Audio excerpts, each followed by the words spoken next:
Hello out there, my name is Milesy and welcome to my channel. Today I have a set of Doodle Hog watercolor paints, premium artist half pans, 36 colors. On the back we do have swatches of what it all should look like. And it looks like it comes with a water brush. Yeah, it comes with one water brush. And that might be all. So let's see if we can get in here and take a look. Ugh. Come out. Oh my god. Don't make me tear you. There it goes. That did not want to come out. Anyway, we have this really nice metal case. I think we've seen cases very similar to this before. So they've got the palette that doesn't want... Well, it has a palette, but it's not very useful. So let's take a look at this. We have some information on how to take care of your paints, how to clean your brushes, some technique on there. That's really cool. And then we've got some color wheels. That's really cool as well, and our swatches. And then they give us this, which is really interesting. So we can swatch the pans right here. The pans do seem like they might come out and move around. They do move around. Okay, so you can reorder your palette however you want. Let's see, how do they pop out? Do you move? No, that doesn't move. The whole thing does come out though. Okay, so that makes it a little bit easier. How do these come out? Because I know that's the purpose of them being separate like this. There we go. So they just pop right out. So if you get yourself some half pans, it looks like you can just, should be able to just pop them right back in. Yep, there it goes. So this is a set of 36. Let's go ahead. Give it a little bit of a prime, and then we will start to swatch. And I'm going to actually swatch right here on the color sheet, just to see how that goes. Do I want to use... I don't like these. I've got a few of them. I've kind of been playing with them. I don't know how much I like them. Let me see. And for anybody concerned, this is not a needle. It's just a regular old syringe. Nothing goes in that but water. No, it doesn't leak, so that's nice. Let's start with white so we don't contaminate it. So far, they do seem really nice and bright and pigmented. I'm liking that. So it does look like you get, so far anyway, a really nice gradient of colors. They do feel really nice and creamy. I'm liking that a lot. My brush is already completely stained. Some of them do seem more opaque than others, I am noticing. And I'm having an easier time telling the blue ones apart in the pan. I was getting really confused trying to swatch the top layer, because in the pan, a lot of them look very similar, and it is a very subtle gradient on that top row. So this one looks almost black in the pan. And that is a really, really dark blue. And then we have a gray. And I'm never quite sure how I feel about having gray. That's a very dark gray too. On a watercolor pan, because you can make your own gray very easily with black and white. I think I would have rather, instead of gray, had another shade of purple. We'll just use a page where I was swatching markers for this. But I do want to see how easily some of these colors will pick back up after they've dried. So the pigment that you pick up, you really don't need to pick up a whole lot of pigment. That does seem to go an awful long way. So let's pick up a little bit over here and just kind of put some down on the page. So I didn't want to do this on this card, because that is actually a really nice card to see, okay, well, What is this really dark pan over here? What is this really dark pan down here? I like that. So I am curious what our contrast looks like on it, though. Not great. I know that's really hard to see, but that contrast, that is a lot of mid and dark tone. Okay, so we are really going to have to work for that. So let's see, how well do you pick back up? That is the important question. And again, this is really crappy paper, so this is not ideal, but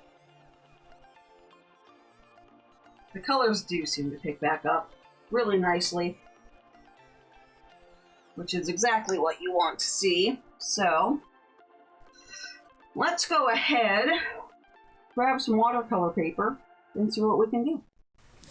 So I wound up really liking these paints. I've looked at a few different brands over the last month or so, and I think these and one other have just turned into my absolute favorites of everything that I have been using. So I grabbed these because I really liked the spread, and I remembered really liking testing this out, and decided to go ahead and paint a portrait of one of my favorite characters right now. This is Retsuko from Retsuko, and she's got this really cute kind of close-eyed little smile, because if you've never seen the cartoon, the anime, she's got this kind of style, the whole thing does, where very few of the characters actually have eyes. They've just got little black dots, so I don't know what color her eyes were supposed to be. But this is from the same studio that does Hello Kitty. They do a whole bunch of mascots around Japan, so she's got this kind of really soft, simple, round style.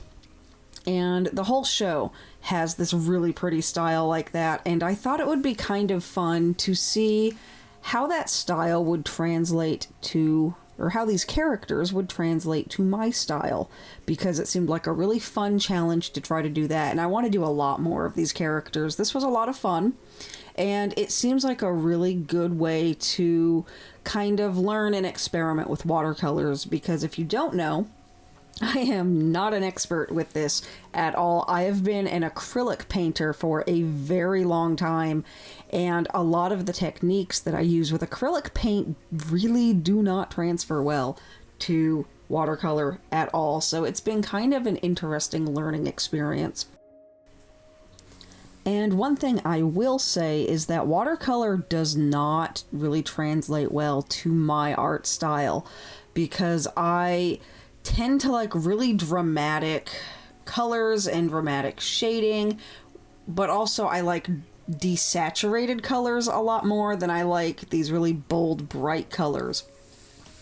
So I wound up putting a lot of time into kind of figuring out how to desaturate these colors, and later on how to do the shading the way I like, because with watercolor, one of the more common popular ways to do your shading is to just layer the same color again and again and again, and then you wind up with these darker, more saturated tones for the shading, which is never something I've liked for my own style.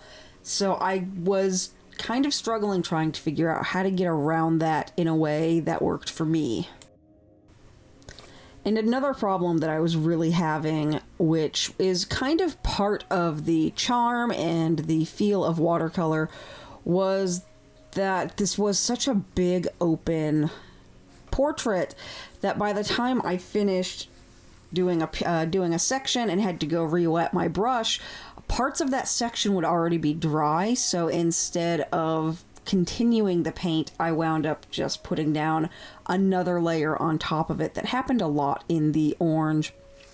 And I could have done the white, I suppose, but I decided I was trying to go for like this softer style to begin with, which didn't really work, but you'll see that later, that doing the white probably wasn't going to be worth it in the end. But I had a lot of trouble getting the colors, especially the brown, I had a lot of problems with, and a little bit of black later on, just trying to get those colors where I wanted them to begin with, because I didn't want to wind up having to do 5 or 6 different layers of brown to get that the right color. So I wound up later on adding a little bit more paint to my wash to darken it up, which seemed to help a little bit. And I had to do that with the black as well. And this is something that I've been really having fun with experimenting with, because I don't normally like to use paints this way. I'm not really much of a mixer in this way because I'm so used to acrylic paint, where I will mix my acrylics in an empty bottle and then just use that pre-mixed paint in the palette. So getting used to mixing paint in the palette has been kind of interesting, and it does kind of force me to commit to finishing something in one sitting, which I'm sometimes really bad at doing. But I kind of have to, I think, for watercolors, because using them straight out of the pan, you can do that. And I have done it before on other videos. I don't know if you've seen those videos yet, but I have done it. And you'll see that those colors are a lot brighter and a lot more dramatic, which is not what I wanted for this. It's also really hard to layer them when you use the paints right out of the palette. So I wanted to get really used to using these washes like this. So at this point, I was getting ready to do the shading, and I thought at first I would try it in that way that I was talking about, where you just layer the exact same color again and again and again to do it. And it kind of broke my brain to do it this way, because I had to think in terms of blocks of color and not as a whole piece. And I think the shading really suffered because of that. Also, I didn't like how just bright it was making her. It kind of, for me at least, translates as going in the opposite direction. That's not shading, more light seems to be on that, and I didn't like that at all. So I did later go back and kind of try to fix it again, but this was just so tricky and weird to kind of think about, because in my head I couldn't really keep track of where the light was falling and where the shadows were, and it was just so hard to get this down looking right, because I couldn't see the whole thing together as a single piece. And you can really see this on the side of her face. Her shading is really uneven. One part of her face winds up being really deep in shadow, and then the same kind of area that should also be deep in shadow wound up not being that way.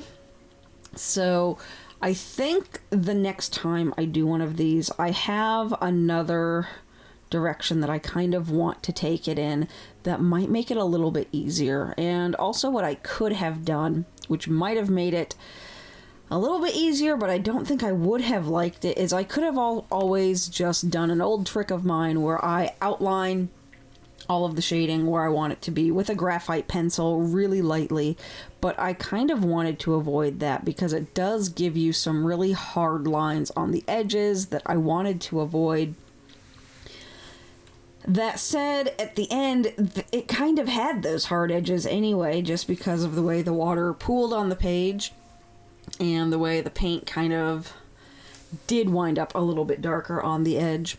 But what I wound up doing, as I was doing the gray bits on her face and on her shirt, I realized that I could probably use that to layer over the color later on and kind of dull down those really bright colors that just, to my eye at least, were not reading as shading.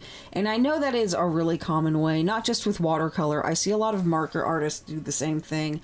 Rather than using gray tones or blue tones to do their shadow, they'll just use darker or more saturated tones of the same color, which does make a certain amount of sense. It's just never something I've been able to get comfortable with and make really work with my style. I've got a kind of a weird style.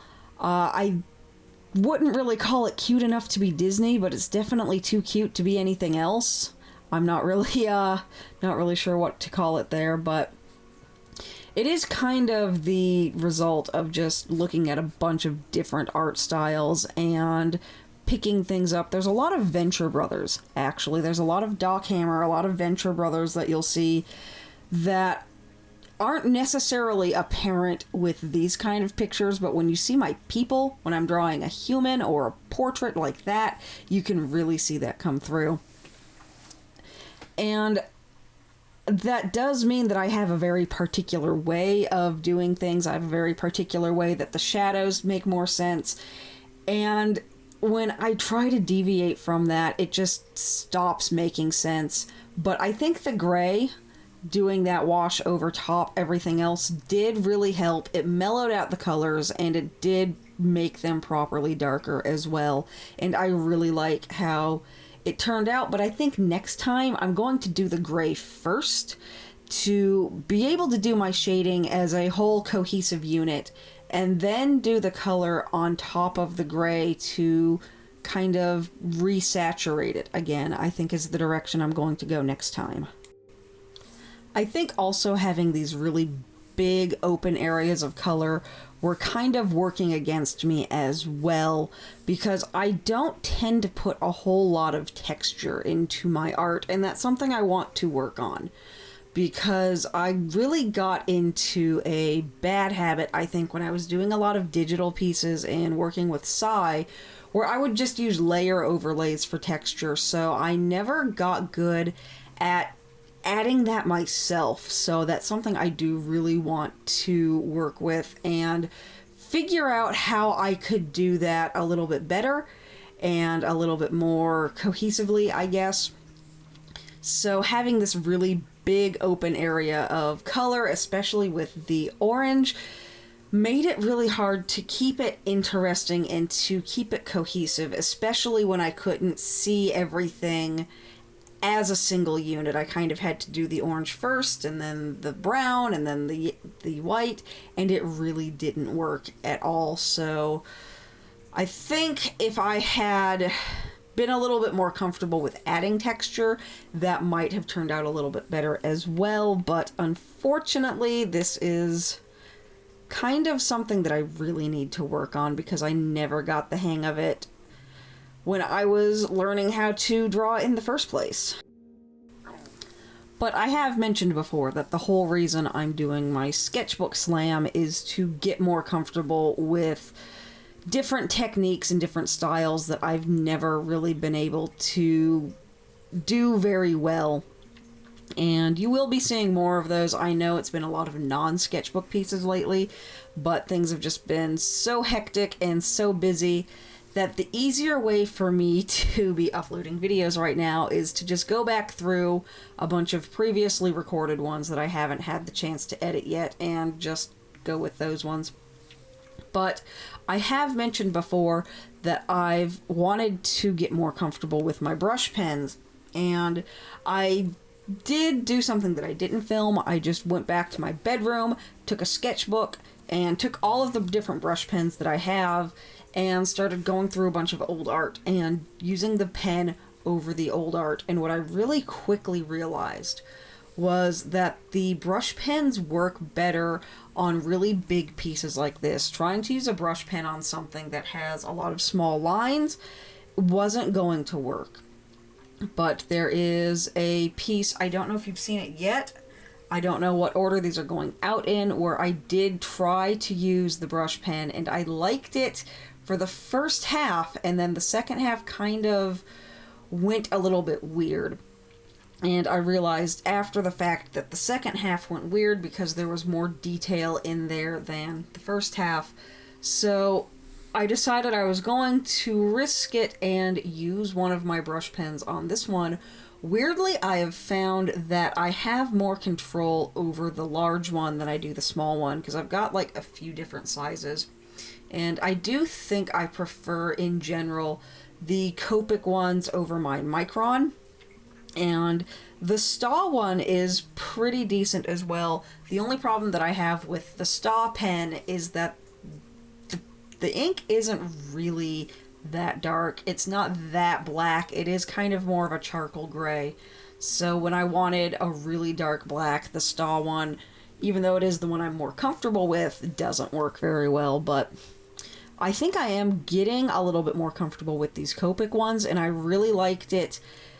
With this piece especially, I had to be very careful in some areas because I do still want to be really heavy-handed with it, but I do feel like I am getting a little bit more comfortable and figuring out how these things work with larger lines, larger pieces makes a lot more sense. So I think trying to use them on pieces where I would want to have a full body character on something this size really doesn't work either.